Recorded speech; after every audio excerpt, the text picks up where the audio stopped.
La conquête spatiale. 4, 3, 2, 1. Booster ignition. And lift off. The crew of Artemis 2 now bound for the moon. Humanity's next great voyage begins. Et si le programme Artemis avait trouvé autre chose que des cratères et de la poussière derrière la Lune? Eh bien, c'est la base de l'histoire de Pragmata. Et la question que tout le monde se pose, c'est est-ce que Pragmata vaut ses 6 ans d'attente? Je suis Alexis, on est parti pour un nouvel avis construit, attachez votre ceinture, c'est parti!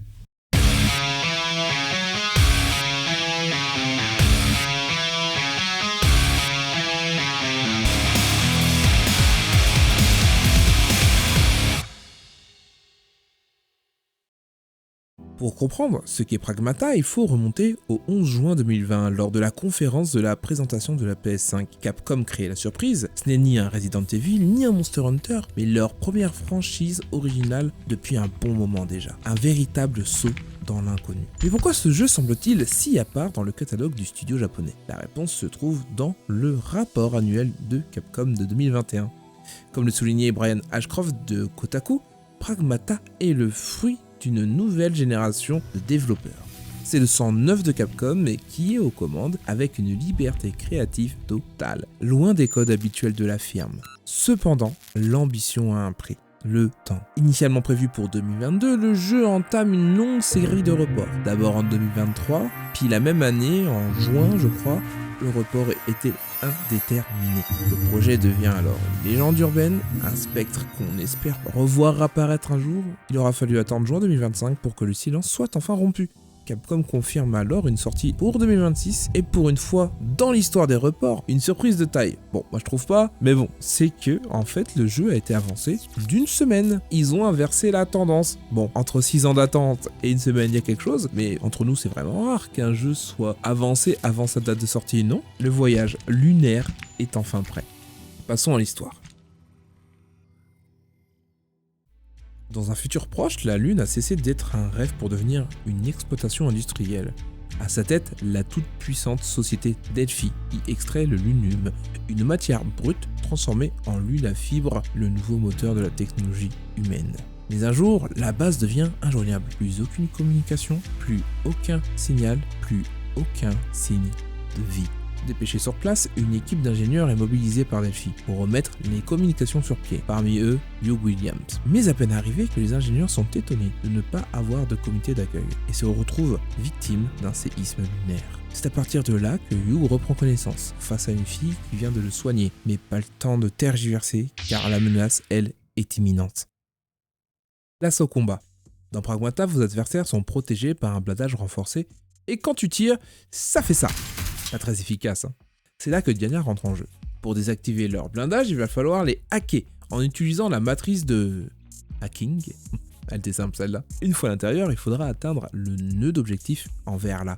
Et là, c'est efficace. Divisez encore plus vos dégâts en trouvant leurs points faibles. Voilà pour la mécanique globale du jeu en combat. C'est simple à comprendre, mais l'air de rien, il y a un coup à prendre, car pour hacker, il faut cibler les ennemis tout en tirant, sans oublier de parcourir la matrice ennemie, le tout en gardant à distance l'adversaire. Du coup, ça demande de faire plusieurs choses à la fois. Difficile à faire pour nous, hommes, comme dirait ma femme. Et pour donner plus de profondeur, Hugh pourra s'équiper de 4 types différents d'armes. Vous aurez votre arme principale, qui elle ne perdra jamais de balles, qui se rechargera automatiquement, et les différentes unités d'attaque, de tactique et de défense.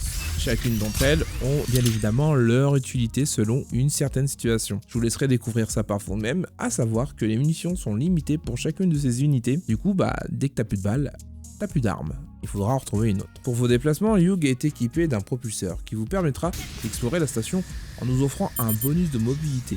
Mais attention à sa jauge. La monture de Hugh et Diana est étroitement liée au refuge de bien des façons.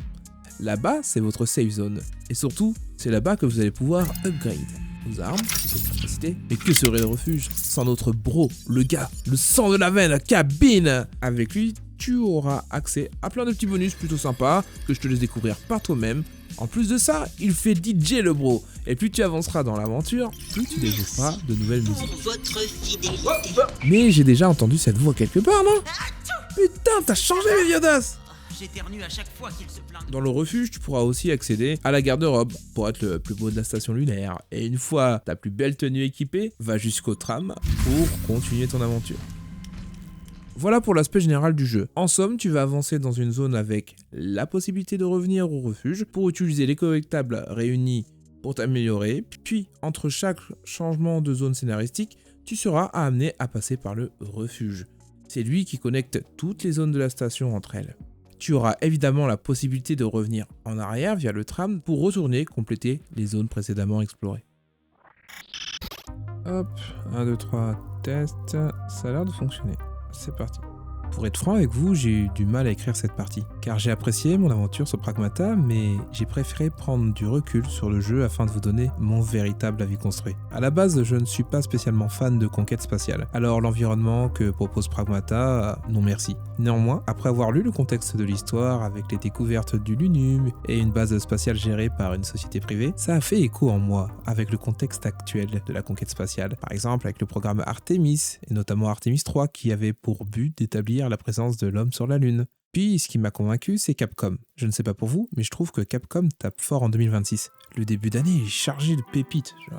T'as Resident Evil 9, Monster Hunter Stories 3, et Pragmata, et j'en passe plein en plus. Et puis je vous parle même pas des annonces qu'il y a eu. En tout cas, le bilan comptable pour eux s'annonce plutôt bon. Moi je vous le dis, l'éditeur japonais va s'en mettre plein les poches. Et franchement, je suis vraiment content pour eux car ils m'ont convaincu, contrairement à l'année passée. Mais passons. Le bruit disait que Pragmata était différent de ce que Capcom proposait en général car c'est une équipe nouvelle qui s'en chargerait. Alors voyons voir ce qu'ils ont à nous proposer cette fois-ci. Reprenons par le scénario. Dans Pragmata, vous incarnerez Hugh Williams, qui va se retrouver à devoir explorer une base spatiale afin de retourner sur Terre. Le tout en faisant équipe avec une androïde qu'il a lui-même baptisée Diana. Plutôt ironique venant d'un type qui dit dès le départ Faut pas faire confiance aux robots. Le duo fonctionne très bien, d'autant plus qu'ils sont complémentaires, comme expliqué dans la partie gameplay. L'un dévoile les faiblesses des adversaires, tandis que l'autre les bourrine. Simple, efficace. C'est une mécanique qui fonctionne, qui pour moi était nouvelle, mais qui m'a demandé une petite gymnastique d'exécution, car tu dois viser, hacker, tirer et déplacer en même temps, et je t'avoue que ça m'a mené à 2-3 bugs système.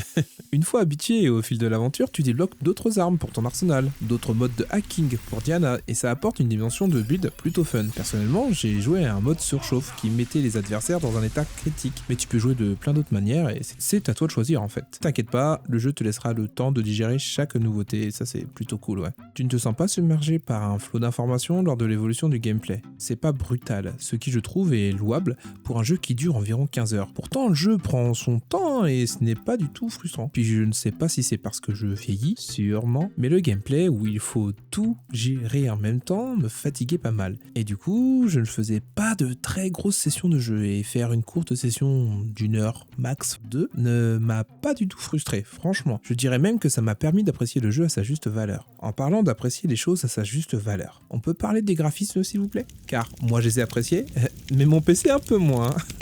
Je crois que je n'ai jamais entendu mon PC chauffer aussi fort. Mais c'est ok, hein. Hormis l'option chauffage, quand je jouais, tout a tourné comme il le fallait. Je n'ai pas rencontré de bugs non plus, hormis sur Steam Deck. Là, c'est une autre histoire. J'en ai mangé des ralentissements, mais surtout 2 déconnexions. La console s'est juste éteinte. Carrément, hein. J'ai eu quelques frayeurs, je vous l'avoue. Mais finalement, la Steam Deck tourne toujours. Elle se porte bien, ne vous inquiétez pas. Mais bon, je tenais à vous le signaler. Sinon, esthétiquement, il n'y a pas photo. Le jeu, il est magnifique. J'ai une 3080 et j'y ai joué en 2K. Mais je n'ose même pas imaginer le rendu que ça devait avoir sur des configs de zinzin. J'ai pas envie de dire de conneries, mais j'ai vraiment l'impression que c'est la première fois que je vois le ray tracing fonctionner aussi bien. Les devs ont vraiment bien exploité l'architecture scintillante de la base lunaire pour permettre à chaque reflet d'être distingué sur les murs. Franchement, beau boulot et bravo à toutes les cartes graphiques qui ont surmonté cette épreuve. Ouais, on peut vous applaudir, ouais, bravo.